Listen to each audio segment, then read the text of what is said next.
चलिए जानते हैं झारखंड के 15 मुख्य फटाफट बड़ी खबरों को। न्यूज को कहां से देख रहे हैं कमेंट में जरूर लिखें और सब्सक्राइब करना न भूलें। झारखंड में भारत और एनडीए के सामने सीट बंटवारे की चुनौतियां हैं। झारखंड विधानसभा चुनाव के नजदीक आते ही दो प्रतिस्पर्धी गठबंधन सत्तारूढ़ झारखंड मुक्ति मोर्चा के नेतृत्व वाला भारत ब्लॉक और भाजपा के नेतृत्व वाला राष्ट्रीय जनतांत्रिक गठबंधन यानी एनडीए अपने अपनी आंतरिक चुनौतियों से जूझ रहे हैं। कांग्रेस और राष्ट्रीय जनता दल से मिलकर बने इंडिया ब्लॉक को आदिवासी बहुल राज्य में 81 सीटों को भागीदारियों के बीच विपरीत करने की जटिल कार्य का सामना करना पड़ रहा है।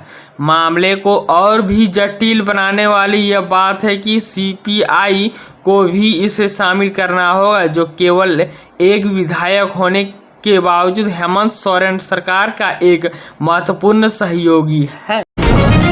झारखंड सरकार ट्रेनिंग इंजीनियरिंग को देगी 15,000 रुपये। प्रैक्टिकल ट्रेनिंग बोर्ड में कराना होगा रजिस्ट्रेशन। राज्य के सरकारी तथा पीपीपी मोड पर संचालित इंजीनियरिंग कॉलेजों से उत्तीर्ण ग्रेजुएट छात्रों को 15,000 रुपये प्रति माह स्टाइपेंड के रूप में मिलेंगे। वही राज्य पॉलिटिकल तथा डिप्लोमा संस्थानों से डिप्लोमा उत्तीर्ण छात्रों को 10,000 रुपये स्टाइपेंड मिलेगा। यह राशि अप्रेंटिस रूल के तहत दी जाएगी।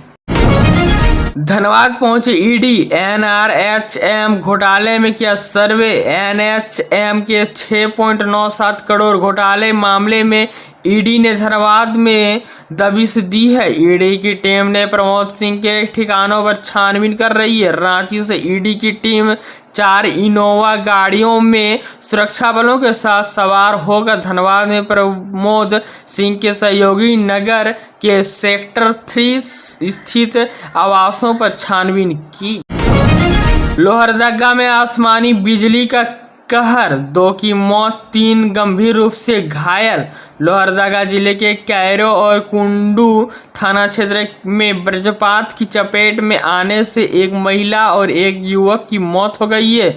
वही घटना में 2 महिलाएं गंभीर रूप से घायल हो गई है। घायल महिलाओं को इलाज के लिए लोहरदगा सदर अस्पताल में भर्ती कराया गया, जहां पर महिलाओं का इलाज चल रहा है।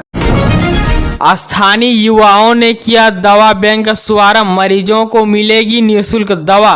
हिरणपुर अंतर्राष्ट्रीय युवा दिवस को लेकर हिरणपुर के युवाओं ने एक अनोखी पहल की शुरुआत की है। यह गरीब एवं जरूरतमंदों के लिए काफ़ी उपयोग होगी। दरअसल बीते सोमवार को अंतर्राष्ट्रीय युवा दिवस के उपलक्ष्य में सामुदायिक स्वास्थ्य केंद्र हिरणपुर में स्थानीय युवाओं ने दवा बैंक का शुभारंभ किया। प्रभारी चिकित्सा पदाधिकारी डॉक्टर सुनील कुमार सिंह, पंचायत समिति सदस्य विकास दास व डॉक्टर मंजर आलम ने संयुक्त रूप से फीता काट कर दवा बैंक का उद्घाटन किया है। बांग्लादेश में हिंदू समुदाय के साथ हिंसा, प्रदर्शन के दौरान सेना के जवानों से झड़प। बांग्लादेश में तख्तापलट और नई अंतरिम सरकार के गठन के बाद भी हिंसा का दौर नहीं थम रहा है। हिंसा का सबसे ज्यादा शिकार वहां के अल्पसंख्यक हिंदू हो रहे हैं। ताज़ा मामला ढाका का है, जहां अपने ऊपर हो रही हिंसा के खिलाफ प्रदर्शन कर रहे हिंदू समुदाय के लोगों के साथ सेना के जवानों की झड़प हुई है। बता दें कि आरक्षण के खिलाफ बांग्लादेश में प्रदर्शन के दौरान लोगों ने वहां के रहे अल्पसंख्यक हिंदुओं को भी निशाना बनाना शुरू कर दिया है। मंदिरों में तोड़फोड़ और हिंदुओं के साथ हिंसा हो रही है। मानव हाथी संघर्ष के समाधान के लिए वैज्ञानिक प्रबंधन जरूरी। बेंगलुरु की अंतर्राष्ट्रीय कार्यशाला में बोले झारखंड के मंत्री वेदनाथ राम। झारखंड की स्कूली शिक्षा एवं साक्षरता मंत्री वेदनाथ राम ने कहा है कि हाथी न केवल वन्य प्राणी है बल्कि भारतीय संस्कृति में भी पूजनीय है। हमारे देश में सदियों से मानव और वन्य प्राणी शांतिपूर्वक सह अस्तित्व में रहे हुए हैं। फिर भी कुछ समय से मानव की आगे बढ़ने की प्रत्याशा ने दोनों जातियों के बीच संघर्ष की स्थिति उत्पन्न कर दी है। इसके परिणाम स्वरूप अप्रिय स्थितियां उत्पन्न हो रही है और इससे दोनों पक्षों को जान माल की हानि हो रही है। यह विश्व हाथी दिवस 12 अगस्त के अवसर पर बेंगलुरु में कर्नाटक सरकार द्वारा आयोजित मानव हाथी संघर्ष पर आयोजित अंतर्राष्ट्रीय कार्यशाला में बोल रहे थे। स्वतंत्रता दिवस को लेकर राजधानी की ट्रैफिक व्यवस्था में बदलाव। स्वतंत्रता दिवस को लेकर राजधानी की ट्रैफिक व्यवस्था में बदलाव किया गया है। इसे लेकर शहर में 15 अगस्त की सुबह 6 बजे से लेकर 10 बजे तक के वाहनों के प्रवेश पर रोक लगाई गई है।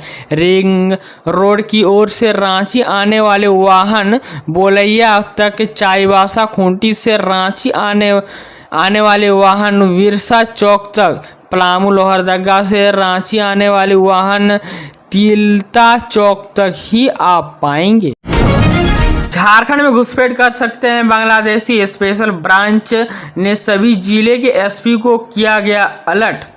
झारखंड पुलिस के स्पेशल ब्रांच ने राज्य के सभी जिले के एसपी को आगाह करते हुए आशंका जताई है कि झारखंड में बांग्लादेशी घुसपैठ कर सकते हैं। मंगलवार को मिली जानकारी के अनुसार स्पेशल ब्रांच के एसपी के राज्य के सभी DC Ranchi, SSP Dhanbad, SSP और जमशेदपुर एसएसपी और सभी जिलों के एसपी को पत्र लिखकर आगाह किया गया है कि बांग्लादेशी मूल के नागरिकों द्वारा घुसपैठ किए जाने से इनकार नहीं किया जा सकता है। लिहाजा ऐसी घटना पर निगरानी रखने की सख्त जरूरी है। इससे घुसपैठ की घटना को रोका जा सके। साथ ही पत्र में यह भी कहा गया है कि अगर घुसपैठ से संबंधित कोई भी सूचना किसी अधिकारी को मिलती है तो वह अविलंब कार्रवाई करते हुए स्पेशल ब्रांच को इसकी सूचना साझा करे।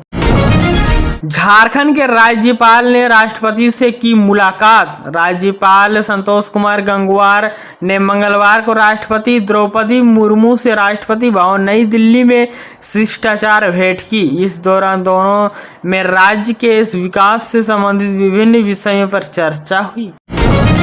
झारखंड की 99 रेलवे स्टेशनों और 46 सर्विस बिल्डिंग को मिलेगी सौर ऊर्जा। जल्द लगाए जाएंगे सोलर प्लांट। भारतीय रेलवे जीरो कार्बन उत्सर्जन मिशन की दिशा में कार्य कर रहा है। इसके तहत वित्तीय वर्ष 2024-2025 में धनबाद रेल मंडल, डाल्टनगंज समेत 99 स्टेशन व 46 सर्विस बिल्डिंग पर सोलर प्लांट को लगाया जाएगा। इसके 99 रेलवे स्टेशनों भवनों पर कुल 2482 किलोवाट और 46 सर्विस बिल्डिंग पर 1530 किलोवाट के प्लांट लगाए जाएंगे। सोलर प्लांट लगाने के लिए 21,85,50,971 रुपए का प्राक्कलन बनाया गया है। इसके लिए बीते दिनों टेंडर भी हो गया है।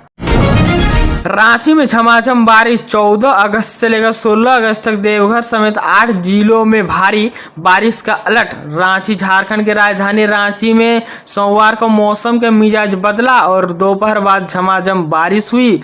पूर्वी सिंहभूम समेत 6 जिलों में कुछ ही घंटे में बारिश हो सकती है। राज्य में 18 अगस्त तक बारिश की संभावना है। 15 अगस्त को लगभग सभी स्थानों पर हल्के से मध्यम दर्जे की बारिश होगी। 14 अगस्त से लेकर 16 अगस्त तक राज्य के उत्तर पूर्वी भागों में कहीं कहीं भारी बारिश हो सकती है। बाबूलाल मरांडी और अर्जुन मुंडा समेत 27 बीजेपी नेताओं को हाईकोर्ट की राहत बरकरार। 14 अगस्त को होगी अगली सुनवाई। झारखंड हाईकोर्ट ने प्राथमिक भाजपा नेता बाबूलाल मरांडी और अर्जुन मुंडा समेत 27 भाजपा नेताओं के खिलाफ सचिवालय घेराव को लेकर दर्ज प्राथमिक को बरखास्त करने की मांग वाली याचिका पर सुनवाई हुई। अदालत ने सुनवाई के दौरान सरकार की ओर से जवाब दाखिल करने के लिए अदालत से समय देने का आग्रह किया। अदालत ने इस आग्रह को स्वीकार किया और 14 अगस्त को अगली सुनवाई तय की है। विधानसभा चुनाव से पहले बीजेपी लाएगी मास्टर स्ट्रोक, चंपाई पर खास नजर। हर चुनाव के पहले भाजपा अपने प्रतिद्वंदी को झटका देने के लिए उस खेमे के कुछ प्रमुख नेताओं को अपनी तरफ लाती है। 2019 में झारखंड विधानसभा चुनाव के पहले भी ऐसा ही हुआ था। सुखदेव भगत कांग्रेस और कुणाल सांडगी एवं जेपी पटेल झारखंड मुक्ति मोर्चा छोड़कर भाजपा में शामिल हुए थे। एक संयोग यह भी है कि तीनों नेता अभी भाजपा में नहीं है। सुखदेव भगत कांग्रेस में वापस लौट आए। वे हालिया लोकसभा चुनाव में लोहरदगा संसदीय सीट से विजयी हुए। कुणाल सांडगी और जेपी पटेल ने भी भाजपा छोड़ दी है। बांग्लादेशी घुसपैठ को लेकर प्रशासन सख्त। घुसपैठियों की सूचना देने को हेल्पलाइन नंबर होगा जारी, पर होगी कानूनी कार्रवाई। जिला में बांग्लादेशी घुसपैठ की शिकायतों को लेकर जिला प्रशासन सख्त है। मतदाता सूची के माध्यम से इन दिनों घुसपैठियों की खोज का काम जोर शोर से चल रहा है। हालांकि अब तक एक भी घुसपैठियों चिन्हित नहीं किया जा सकता है। इसी क्रम में अब जिला प्रशासन घुसपैठियों की सूचना देने के लिए हेल्पलाइन नंबर जारी करने का निर्णय लिया है। इस नंबर पर कोई भी व्यक्ति घुसपैठियों के बारे में सूचना दे सकता है।